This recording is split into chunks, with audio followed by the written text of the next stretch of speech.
The topic of today's session is Friedman's restatement of quantity theory of money, and this is meant for the second semester BA Economics paper Macroeconomics. Milton Friedman, he was a leader of monetarist revolution and a member of Chicago School. In his essay, The Quantity Theory of Money, a Restatement, which was published in 1956, beautifully restated the old quantity theory of money. The old quantity theory of money means the classical quantity theory of money. The classical quantity theory of money has two approaches. First one is cash transaction approach, which was put forward by Irving Fisher. In this approach, he says that demand for money arises because it serves as a medium of exchange, and he also identifies the direct and proportional relationship between money supply and price level. That means when money supply increases, the price level also increases. That means there is a direct and proportional relationship between money supply and price level. And the second approach is cash balance approach, and it is also called Cambridge approach, which was put forward by Marshall, Pigou, Robertson and J.M. Keynes. They stressed the store of value function of money. According to them, people demand money to keep that money in the form of cash. That is, the price level is determined by the cash holdings or cash balance of the community, and there is an inverse relationship between price level and cash holding. Higher the price level, lower will be the cash holding. So, this is the classical approach, and this classical approach failed to express the economic condition during 1930s, that is the time of Great Depression. And in 1936, when J.M. Keynes published his legendary book, The General Theory, Employment, Interest and Money, criticized or attacked the classical quantity theory of money by saying that they stress only the medium of exchange function of money, and also they identified the money supply as the sole determinant of price level. That means the price level is determined by the money supply in the economy. And Keynes pointed out 2 points. The first one, money supply affects price through the interest rate, and he integrated the theory of money with the theory of value and output. As a result of Keynesian attack on the classical theory, many economists disregard the classical theory, and the classical theory remains in underground till 1950s. It was revived in late 1950s as a result of the work done by Milton Friedman and his fellow economists Jacob Weiner, Henry Simon at the University of Chicago. So, Friedman's version of quantity theory of money is considered as the most relevant version, and it is somewhat similar to the Cambridge approach of quantity theory of money. It is based on the principle that demand for money is constrained by the resources that the individual have, and he termed it as budget constraint or wealth constraint. This means that the demand for money means people demand money to keep in the form of cash in their hand, that is called cash holding, and this demand for money is constrained by the individual's resources. The higher the resources, the higher will be the demand for money. That means the wealthier person's demand for money is high, will be high compared to the poor people. Demand for money, the second point is demand for money is determined by equating the return on money holdings with the return on other alternative assets like bond, securities and other forms of assets. This means if the people keep money in the form of cash in their hand, it yields zero return. And if they lend out their money, for example, for purchasing financial securities, buildings, land, etc., they will get some earnings or return. So, while keeping money in their hands or demand money, they will equate the return on money in the form of cash with the earnings if they lend it out to purchase the financial securities or other financial assets. Then before explaining his theory of quantity theory of money, he pointed out three main things. The first one is that according to him, his quantity theory of money is purely a theory of demand for money and not a theory of income, output and prices. And the second one, he distinguishes between two types of demand for money. The first one is money is demanded for transaction purposes. Here he identifies the medium of exchange function of money. And the second one, money is demanded because it is considered as an asset. That means Milton Friedman considered money as a part of wealth. And the third point is that Friedman treats the demand for money just like the demand for any other durable consumer good.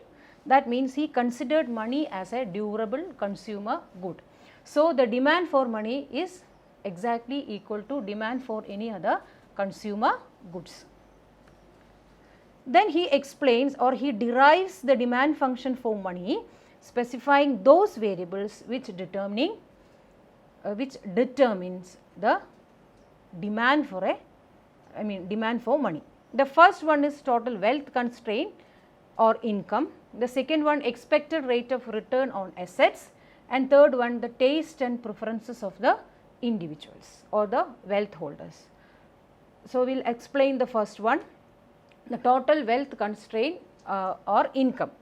Any economic agent or any individual have a desired composition of his wealth and liabilities. That means this wealth may consist of his assets, money, vehicles, buildings, etc. And but this to transform this wealth assets into monetary forms is very difficult. So, Milton Friedman uses a real income or permanent income to measure this wealth or assets of an individual. And according to him, this wealth consists of 5 things. The first one is money. So, here he used the broad definition of money, that is, here in his analysis money includes currency, demand deposits and time deposits in bank. As we all know, currency yield no return, and if it is deposit in the bank in the form of demand deposits and time deposit, it yield return. And it also yield real returns, not in terms of in monetary terms, but in real terms. If we keep money in our hand, it may yield returns in the form of convenience, security, etc. So, the first form of wealth is money according to Friedman.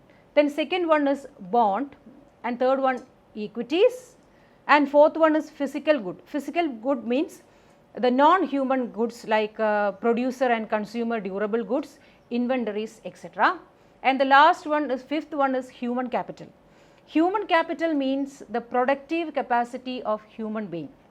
According to him, this human capital is also a part of an individual wealth. For example, if a person is a salaried person, he gets salary monthly, then this salary is a part of his wealth. And if a person if he is a manual labor, he earns a wage, and this wage is also a part of his wealth.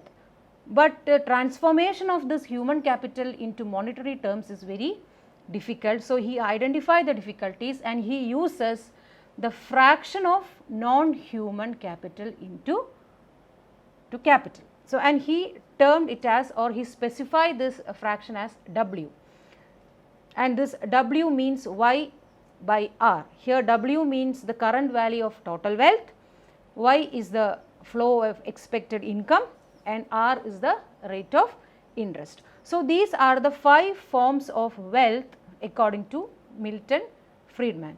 The second point is the expected rate of return on assets. As we mentioned earlier, if we hold cash in the form of money, it yield no returns. And if the individual uses his part of wealth or money to purchase financial assets or physical assets, it yield returns in the form of interest, dividend, etc. So, the nominal return on the other assets, that means the assets other than money, consist of two parts. First one is the current yield of the assets. If the asset is bond, the wealth holder gets interest, and if the asset is equities, he gets dividend, and if the asset is in the form of physical assets, it causes some cost. For example, if he purchase a building, the cost of maintaining the building, depreciation charges, etc. So, while considering the yield on other assets, Milton Friedman also considered the cost of maintaining physical assets. And the second thing he considered regarding the assets is the changes in the prices of these assets.